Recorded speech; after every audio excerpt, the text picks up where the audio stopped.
নমস্কার বন্ধুরা, আমার চ্যানেলে আপনাদের সবাইকে স্বাগত জানিয়ে আজকে চলে এলাম একটি নতুন রেসিপি নিয়ে। আজকে আমি আপনাদের সাথে শেয়ার করব তিলকইয়ের রেসিপি। তিলকই বানানোর জন্য আমি এখানে নিয়েছি কিছু কই মাছ। কই মাছগুলো ভালো করে কেটে ধুয়ে নিয়েছি আর মাছের গায়ে এরকম একটু লম্বা করে চিড়ে দিয়েছি যাতে মাছের মধ্যে মশলাটা ভালো করে ঢুকে যায়। আর নিয়েছি পেঁয়াজ কুচি, একটু আদা, কিছু লঙ্কা, কিছু রসুন আর একটু টমেটো কুচি। আর এর সাথে নিয়েছি খানিকটা তিল বাটা। এখানে অবশ্যই সাদা তিল ব্যবহার করবেন, একটুখানি দই আর রাঁধুনি পাতা। এবার প্রথমে কড়াই বসিয়ে দিয়ে দেব সর্ষের তেল।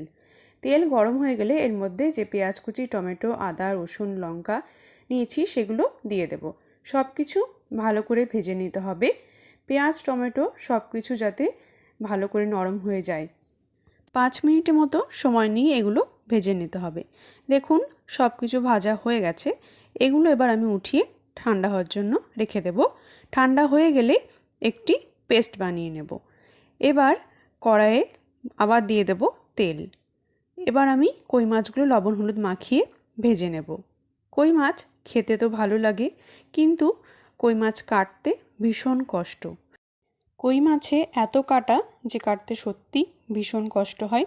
মাছগুলো উল্টে একটু লাল করে ভেজে নিতে হবে।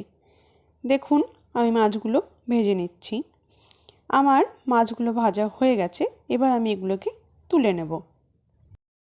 এবার ওই তেলে ফোড়নে দিয়ে দেব জিরে, গোটা গরম মশলা। এবার যে পেঁয়াজ, টমেটো, যে সমস্ত উপকরণগুলো ভেজে নিয়েছিলাম সেটার যে পেস্টটা বানিয়ে নিয়েছি সেটা দিয়ে দেব। ভালো করে মিশিয়ে দেব। এরপর দিয়ে দেব তিল বাটা আর দেব দই। নেড়ে সব কিছু ভালো করে মিশিয়ে দেব। আপনারা কই মাছের অনেক রকম রেসিপি খেয়েছেন, যেমন তেলকই বা আরও অনেক রেসিপি, তবে এই তিলকই একবার বানিয়ে দেখবেন, খেতে জাস্ট অসাধারণ লাগে। ভালো করে মিশিয়ে নিয়েছি। এবার দিয়ে দেবো স্বাদ মতো লবণ আর হলুদ গুঁড়ো।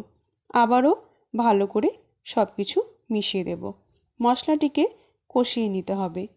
ভালো করে মিশিয়ে নিয়ে এরপর আমি এতে দিয়ে দেব সামান্য একটু চিনি। আবারও মিশিয়ে দেব। প্রায় 3 থেকে 4 মিনিট সময় নিয়ে মশলাটি কষিয়ে নিতে হবে।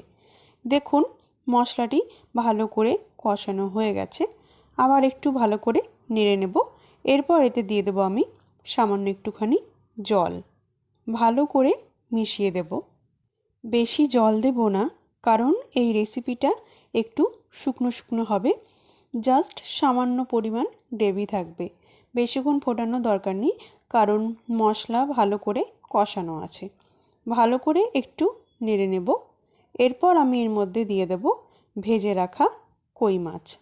কই মাছগুলো দিয়ে আবারও ভালো করে নেড়ে নেব। ভালো করে মিশিয়ে নিয়ে বেশিক্ষণ না, আর 1 মিনিট ফুটিয়ে নিলেই হয়ে যাবে।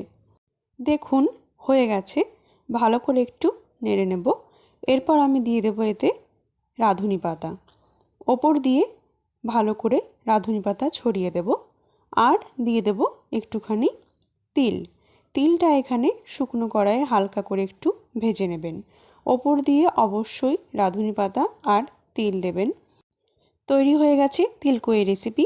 তিলকইয়ের রেসিপিটা আপনারা অবশ্যই ট্রাই করবেন। আমার আজকের রেসিপিটি আপনাদের কেমন লাগলো অবশ্যই কমেন্টে জানাবেন। ভিডিওটি লাইক করে আমার চ্যানেলটিকে সাবস্ক্রাইব করে পাশে থাকবেন।